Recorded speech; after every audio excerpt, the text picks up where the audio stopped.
Bien, a continuación vamos a revisar dos normas técnicas importantes. Una es la de historia clínica y la otra es de auditoría médica. Vamos a revisar los aspectos más importantes. La historia clínica definitivamente todos la conocemos, es nuestra herramienta de trabajo diaria. ¿Qué nos dice la norma? ¿Cómo se define la historia clínica? Bueno, la historia clínica viene a ser un documento de carácter médico-legal donde se va a registrar la identificación y todos los procesos de atención del paciente.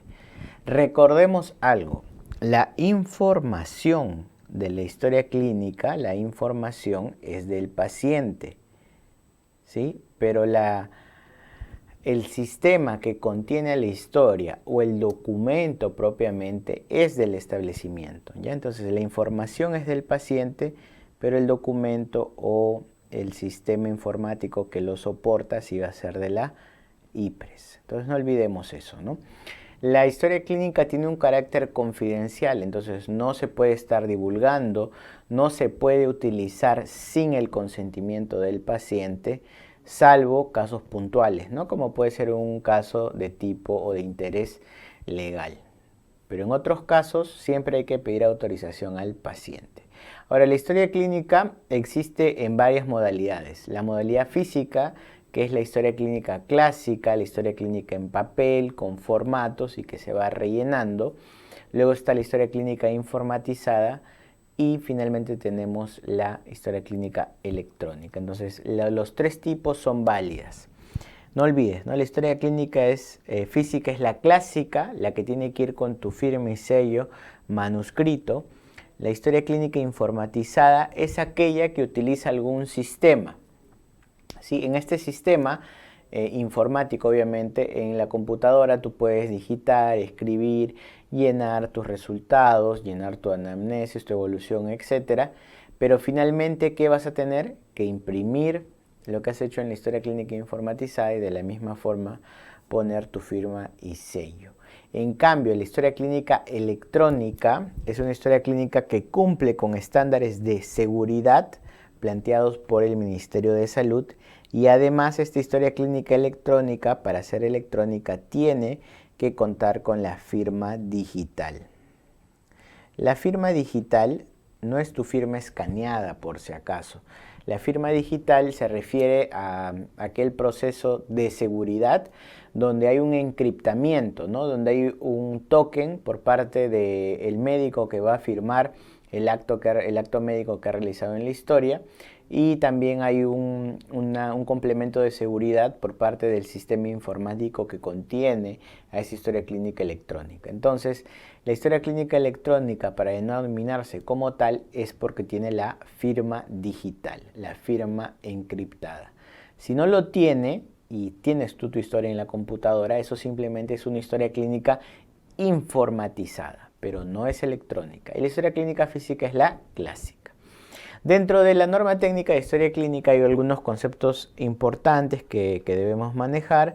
Uno de ellos es en cuanto a los tipos de egreso, que ya ha sido motivo de pregunta alguna vez en el examen, qué tipos de egreso vamos a encontrar.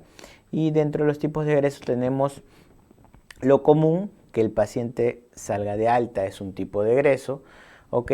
Pero también vamos a encontrar que se considera como egreso a la fuga del paciente, y en este caso tú debes registrar la fuga con hora exacta en la historia clínica, ¿sí? Para evitar más adelante problemas médico-legales. Luego, el traslado del paciente a otro establecimiento a través de la referencia también se considera un egreso. El retiro voluntario también se considera un tipo de egreso. De la misma forma debes consignarlo en la historia clínica. Ojo, protegiendo el principio de beneficencia ante el retiro voluntario, no debes de suspender aquel tratamiento que podría darse en alguna forma continuidad en domicilio. Ten en cuenta eso, ¿no? A veces cuando el paciente pide su retiro voluntario, el médico, ¿no? o el personal de salud de forma equivocada dicen, bueno, no va a llevar tratamiento porque es un retiro voluntario, y no es así. Ya ten en cuenta eso. Y la defunción también se considera un egreso. Entonces tenemos 5 tipos de egreso: fuga, traslado, alta, retiro voluntario y defunción. Las historias clínicas no el contenido, sino físicamente el sistema o en todo caso el archivo documentado, pertenece a la IPRES y por lo tanto esa IPRES debe de custodiar la historia de forma adecuada. Esa custodia se va a realizar en dos tipos de archivo, uno que se va a denominar archivo especial y otro archivo común. ¿Qué historias clínicas van al archivo especial? Al archivo especial irán aquellas historias clínicas que tengan o que estén bajo una investigación de tipo médico-legal, aquellas que tengan un interés científico o de tipo histórico especial y aquellas historias de trabajadores del establecimiento de salud que tengan cáncer como enfermedad ocupacional. Todas esas historias van a lo que se denomina archivo especial. Y este archivo especial, justamente por la importancia de las historias clínicas que va a archivar, tiene un carácter de seguridad superior al archivo común. En el archivo común vamos a dividirlo a su vez en dos tipos, el archivo activo, ¿sí?, y el archivo pasivo. El archivo activo es donde yo voy a encontrar las historias clínicas de pacientes que están recibiendo prestaciones o que han recibido prestaciones en los últimos 5 años. Entonces, si yo me he atendido en un establecimiento en los últimos 5 años, mi historia debería estar en el archivo común de tipo activo. Si mi atención es mayor, o sea, no ha sido dentro de los últimos 5 años, eso pasa al archivo pasivo. Y aquí se almacenan entre los 5 y los 15 años. Luego de los 15 años, ¿qué hago con la historia? ¿La descarto? No. Debería pasar al archivo general de la nación. Entonces va en ese orden, ¿no? Archivo activo si es que estoy atendiéndome durante los últimos 5 años. Entre 5 y 15 años pasa al archivo pasivo. Más de 15 años o se cierra la IPRES, debo pasar esa historia clínica al archivo general de la nación. Dentro de la norma técnica de historia clínica se define además quién es el médico tratante y esto va a ser importante. ¿Por qué? Porque el médico tratante tiene responsabilidades. La primera es la evaluación inicial del paciente, la segunda es hacer diagnóstico, tratamiento, darle continuidad a la atención y además el médico tratante es el responsable de realizar el certificado de defunción, no se olviden, ¿ya? Defunción también es una responsabilidad y función del médico tratante. Entonces, ¿quién va a ser el médico tratante? En términos prácticos, es quien te hace la nota de ingreso al servicio de hospitalización. Ese se convierte en tu médico tratante. Él es el responsable de toda tu atención. E incluso cuando hay interconsultas, etcétera, es el responsable de que se implemente o se cumplan las recomendaciones que hay en la interconsulta.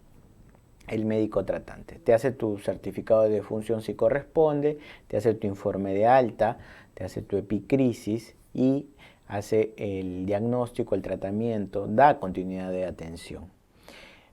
En los establecimientos de salud normalmente vamos a encontrar un equipo de salud y de médicos diverso. Entonces el médico tratante no necesariamente está programado todos los días durante tu estancia hospitalaria y puede coincidir, por ejemplo, que se requiera del médico tratante en un momento en que no está programado, ¿sí? En ese caso, ¿quién va a asumir la responsabilidad? El jefe de servicio. Entonces, el jefe de servicio es quien va a reemplazar al médico tratante, cuando el médico tratante no se encuentra. ¿Ok?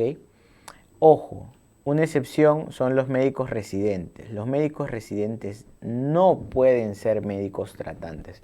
Por eso, cuando el médico residente realiza su nota de ingreso, esta debe estar además refrendada en su firma por el médico asistente que va a ser considerado médico tratante. El médico residente no puede ser médico tratante, por lo tanto, no puede hacer tampoco los certificados de defunción. Tengan en cuenta eso, ¿ya? ¿Y quién va a velar que todos los componentes de la historia clínica se realicen de acuerdo a un estándar y se hagan de forma correcta? Pues justamente ahí aparece la auditoría médica. que en realidad se llama auditoría de la calidad de atención, ¿no? Pero coloquialmente se le conoce como auditoría médica. Entonces, ¿qué es la auditoría de calidad? Es un proceso que consiste en la evaluación sistemática y continua, ¿sí? Sistemática, ¿por qué?